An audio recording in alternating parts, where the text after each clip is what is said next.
వాళ్ళ అన్నయ్యని కొడుతుంటే బల్లి అన్న మాటలకి మేము షాక్ అయిపోయాం. నువ్వంటే నాకిష్టం.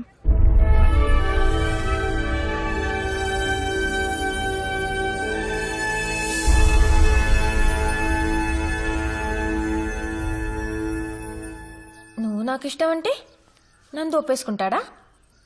పల్లం వెంకన్న పిలిచి ఆ ఈ అంటూ అక్షరాలు దిద్దించి మరీ ఒప్పించాడు. ఇది నీ అప్పు, ఇది నీ ఆదాయం, నీకున్నదల్లా ఇల్లు, ఈ ఫుడ్స్ బిజినెస్. వీటితో నీ బాధలన్నీ తీరాలంటే నీ బతుకులో ఏదో ఒక అద్భుతం జరగాలి. ఇది ఆ అద్భుతం.